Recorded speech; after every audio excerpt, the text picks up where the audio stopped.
ചൈനയ്ക്കെതിരായിട്ട് വലിയൊരു പത്മവ്യൂഹമാണ് രൂപപ്പെട്ടു വരുന്നത്. അമേരിക്കയ്ക്ക് ഓൾറെഡി ജപ്പാനിലും സൗത്ത് കൊറിയയിലുമൊക്കെ വളരെ ശക്തമായ മിലിറ്ററി ബേസ് തന്നെയുണ്ട്. അത് ചൈനയ്ക്കെതിരെ ഉപയോഗിക്കാൻ വേണ്ടി തന്നെയാണ് അവിടെ സ്ഥാപിച്ചിരിക്കുന്നത്.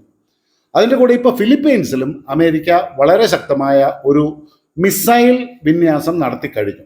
തുടക്കത്തിൽ ഫിലിപ്പൈൻസ് അതിനെ എതിർത്തു എന്നുണ്ടെങ്കിലും അമേരിക്ക പറഞ്ഞു നിങ്ങളുടെ അനുവാദം കൂടാതെ ഞങ്ങൾ ഈ മണ്ണ് ഉപയോഗിക്കില്ല എന്ന് പറഞ്ഞ ഒരു ഉറപ്പിൻ്റെ അടിസ്ഥാനത്തിൽ ഫിലിപ്പീൻസിലും ധാരാളമായിട്ട് അമേരിക്കയുടെ ശക്തമായ മിസൈലുകൾ ചൈനയ്ക്കെതിരെ വിന്യസിച്ചിട്ടുണ്ട്. ഇതിനൊക്കെ പുറമെയാണ് ചൈനയ്ക്കെതിരെ വിയറ്റ്നാമും ഇന്തോനേഷ്യയും പോലെയുള്ള പല രാജ്യങ്ങളും അവരുടെ ആയുധശേഷി അങ്ങേയറ്റം വർദ്ധിപ്പിക്കുന്നതും നമ്മുടെ ബ്രഹ്മോസ് അടക്കമുള്ള മിസൈലുകൾ ഇവർ വാങ്ങിക്കൂട്ടുന്നതും. ഇതിനെല്ലാം പുറമെ തായ്വാനും വളരെ ശക്തമായിട്ട് മുന്നോട്ട് വന്നിരിക്കുകയാണ്. അതുകൊണ്ട് തന്നെ തായ്വാനിൽ അടുത്ത കാലത്ത് ഉണ്ടായിരിക്കുന്ന ഈ മിലിറ്ററി ഡെവലപ്മെൻറ്റ്സ് വളരെ ഇൻട്രസ്റ്റിംഗ് ആണ്. അതിലേക്കാണ് നമ്മുടെ ചർച്ച ഇന്ന് പോകുന്നത്. സുഹൃത്തുക്കളെ നമസ്കാരം. വീഡിയോ ഇഷ്ടപ്പെട്ടെങ്കിൽ ഇത് മറ്റുള്ളവരിലേക്ക് എത്തിക്കാനൊന്ന് ഷെയർ ചെയ്യാൻ മറക്കരുതെന്ന് പറഞ്ഞുകൊണ്ട് നമുക്ക് ആരംഭിക്കാം. യുക്രൈൻ യുദ്ധത്തിൽ റഷ്യയെ തകർത്ത അമേരിക്കൻ ആയുധങ്ങൾ തായ്വാൻ ധാരാളമായിട്ട് ശേഖരിച്ചു കൊണ്ടിരിക്കുകയാണ്. അതിൽ പ്രധാനപ്പെട്ടതാണ് നാസംസ് സിസ്റ്റങ്ങളും ഹിമാർസും അബ്രാംസും OLTS-600M സിസ്റ്റങ്ങളും എല്ലാം. ഇതിൽ ഏറ്റവും പ്രധാനപ്പെട്ടത് നാസംസ് ആണെന്ന് തന്നെ പറയാം. National advanced surface to air missile systems എന്നാണ് ഇതിൻ്റെ ശരിയായ നാമധേയം. ഈ നാസംസ് സ്വന്തമാക്കാൻ വേണ്ടിയിട്ട് തായ്വാൻ അമേരിക്കയുമായിട്ട് ഏകദേശം $313 മില്യൺ വിലമതിക്കുന്ന ഒരു പ്രധാനപ്പെട്ട ആയുധ കരാറിലാണ് ഒപ്പുവെച്ചിരിക്കുന്നത്. ഈ കരാറ് 2034 വരെ നീണ്ടു നിൽക്കുമെന്നും തായ്വാൻ സർക്കാർ ഉടമസ്ഥതയിലുള്ള വാർത്താ ഏജൻസിയായിട്ടുള്ള CNN റിപ്പോർട്ട് ചെയ്തിട്ടും ഉണ്ട്. യുക്രൈൻ സംഘർഷത്തിലെ പ്രകടനത്തിലൂടെയാണ് ഈ നാസംസ് ഇത്രയധികം പ്രാധാന്യം നേടിയത്. തായ്വാനിലെ ഏറ്റവും തന്ത്രപ്രധാനമായ സ്ഥലങ്ങളിലാണ് ഈ സംവിധാനങ്ങൾ പ്രധാനമായിട്ടും അമേരിക്ക വിന്യസിക്കാൻ പോകുന്നത്. നാസം സംവിധാനങ്ങൾക്ക് പുറമെ പല തരത്തിലുള്ള അനേകം റഡാർ സംവിധാനങ്ങളും ഈ കരാറിൽ ഉൾപ്പെടുന്നുണ്ട്. ഇതും തായ്വാനിലെ വളരെ തന്ത്രപ്രദമായ സ്ഥലങ്ങളിൽ വിന്യസിക്കാൻ വേണ്ടിയിട്ട് $192.6 മില്യൺ ഒരു കരാറാണ് ഇവർ രണ്ടുപേരും കൂടെ ഒപ്പിട്ട് വെച്ചിരിക്കുന്നത്. ഇത് കൂടാതെ തായ്വാന്റെ മറ്റുള്ള പ്രധാനപ്പെട്ട മേഖലകളെ കവർ ചെയ്യാൻ വേണ്ടിയിട്ട് $228.3 മില്യൺ ഒരു റഡാർ ശൃംഖലയും സ്ഥാപിക്കാൻ പോകുന്നുണ്ട്.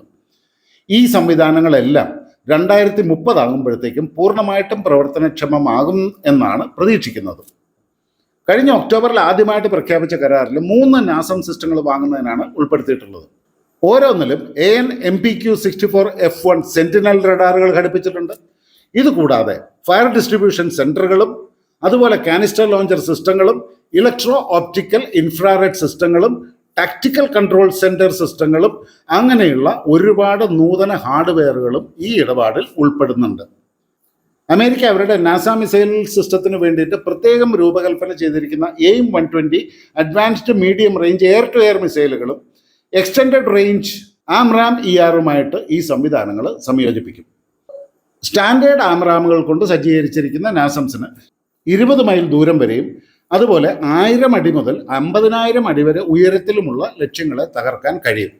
ഇവിടെ അമേരിക്ക തായ്വാന് കൊടുക്കുന്നത് അഡ്വാൻസ്ഡ് ആംറാമുകളാണ്. അതോടുകൂടി ഇതിൻ്റെ ശേഷി 1.5 മടങ്ങായിട്ട് വർദ്ധിക്കുകയും ചെയ്യും. 2020 അവസാനത്തോടെ തായ്വാനിലേക്ക് 64 ATACMS മിസൈലുകളും 11 ഹിമാർ M142 ലോഞ്ചറുകളും വിൽക്കാനായിട്ട് അമേരിക്ക അംഗീകാരം നൽകിയിരുന്നു.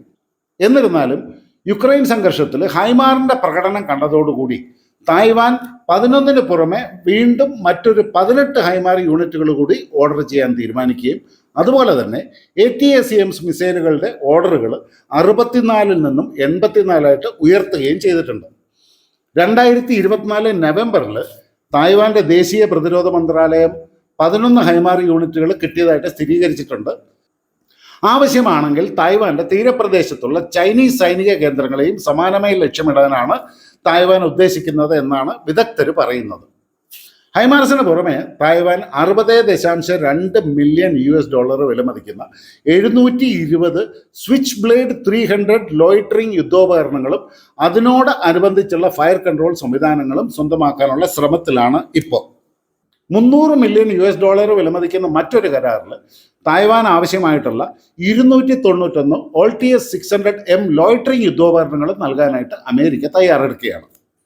അതേസമയം നമ്മൾ കാണേണ്ട മറ്റൊരു വസ്തുത, തായ്വാൻ സൈന്യം ഓൾറെഡി പാട്രിയറ്റ് മിസൈൽ പ്രതിരോധ സംവിധാനം ഉപയോഗിക്കുന്നുണ്ട്.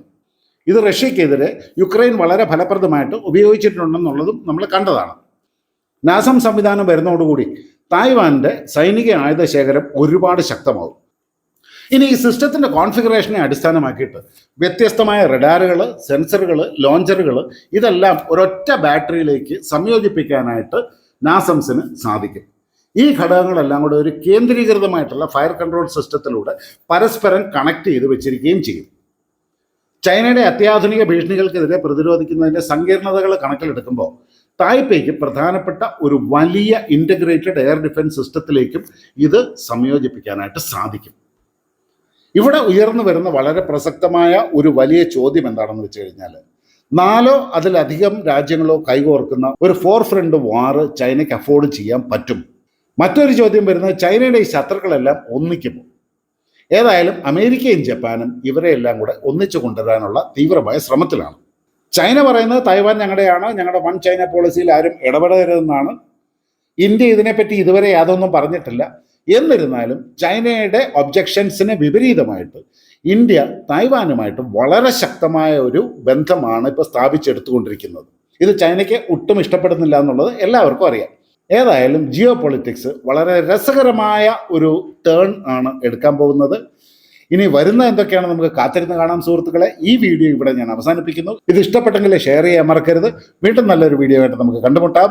അതുവരെ എല്ലാവർക്കും വിനീതമായ നന്ദി, നമസ്കാരം, ജയ് ഹിന്ദ്.